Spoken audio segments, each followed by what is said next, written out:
Do you recognize yourself saying, I can't do this? That's not fair. I'm better than them. I'm not good enough. Simply labeled as, that's my ego talking. The negative sides of the ego. Today, I'll be sharing for you guys how to train your ego to be positive so it's cooperative rather than reactive. So let's get into that.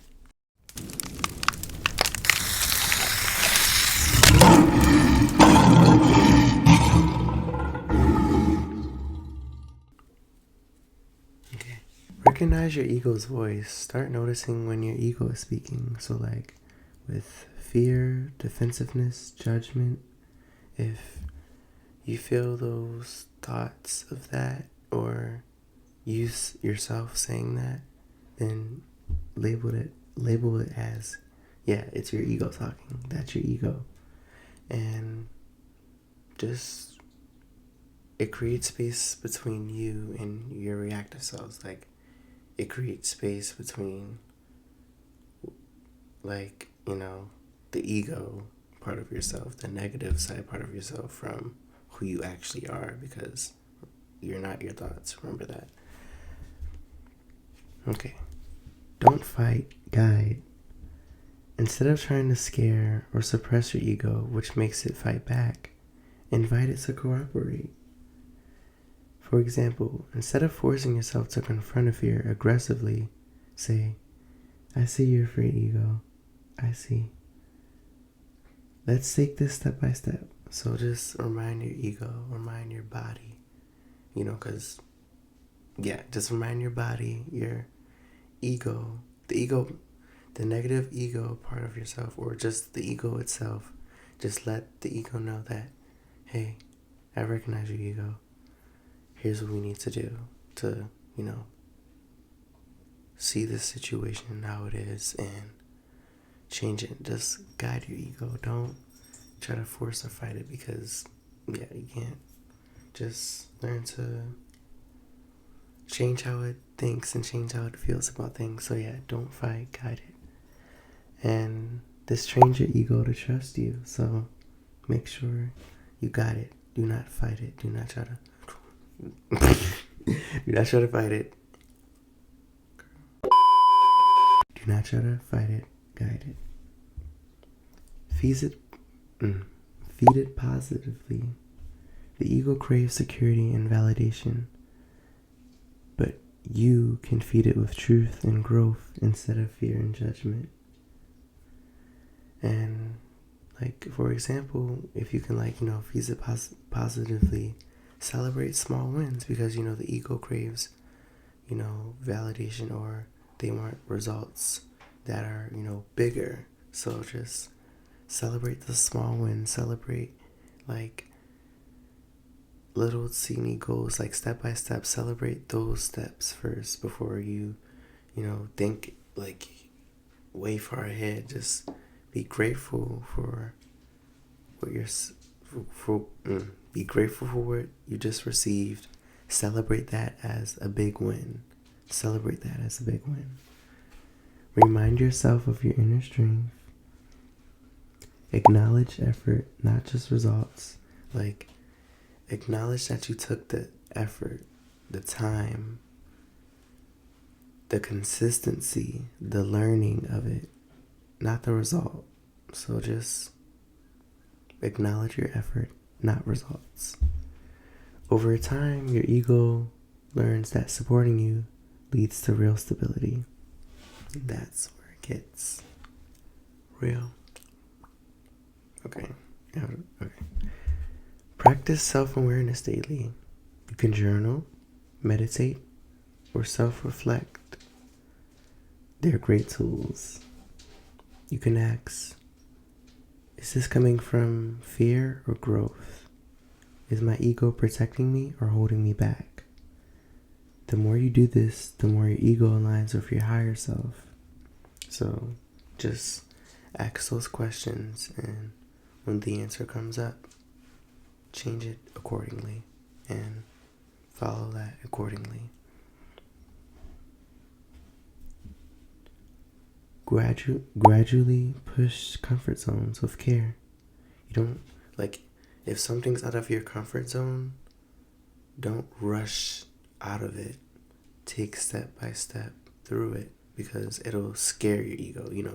Ego will be scared of it if you rush. But if you take your time, no, not really time, well, if you take gradual steps to it, then that will lead you toward your ego trusting you. Your ego stops fearing growth, and it becomes positive, because you're learning to train your ego, to teach your ego that we can handle this. We can do it. We just got to take it step by step by step by step. That's why you want to celebrate those small wins. You don't want to, feed the ego what it thinks it deserves, but what it already has.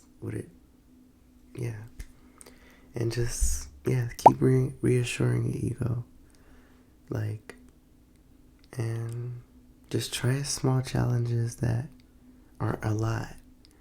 Try this small challenge. If you want to, say you want to go in a social space, but don't go in a mall. Go in a little coffee shop where there's, say 10 people. If a person's antisocial, try small steps. Or it doesn't even have to be 10 people. It could be 2 people, 3 people. It doesn't matter. Just take gradual steps toward it. Don't force yourself into it. Don't go straight into it. Just take your time with it. Take gradual steps toward it. And you teach your ego to trust you. You just teach it to trust you, because at the end of the day, your voice, your soul is what's guiding you. But your ego, the fearful side, is what's stopping you. So make sure you allow yourself to take the steps toward the growth that you actually need, toward the growth that will actually get you to where you want to go. But just take gradual steps toward. Don't try to force. Don't rush.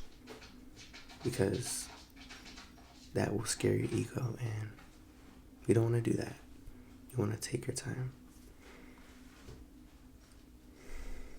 And another one you can say for a mantra: I give my body one step at a time. I celebrate it with an open mind and love. So yes. And another thing why you don't want to rush your ego is because if you rush the ego into something that you aren't ready for, and then that you end up failing at it, not because you failed, but because you weren't ready for all of that. And then, the ego will get disappointed, and you don't want to disappoint the ego. You want to allow your ego to trust you to go at your own pace, to not just rush into that, but take step by step by step, so you can so your ego feels celebrated, feels like it's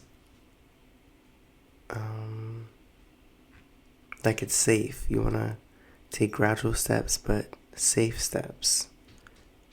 Not for your ego, but for your ego, but morely for your ego's patience. And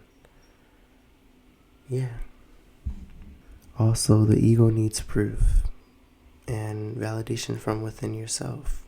Don't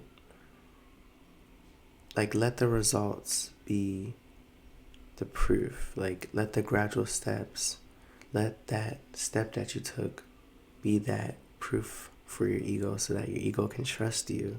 So take those steps. Don't rush up the stairs and then come back down, because yes, that will disappoint your ego, and that leads into this defensiveness, self-destruction. It leads to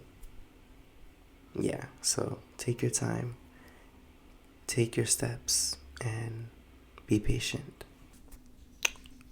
Thank you for watching. Stay tuned, kiwis. You don't scare the ego. You teach it to trust you. The positive ego is your ally, not your enemy.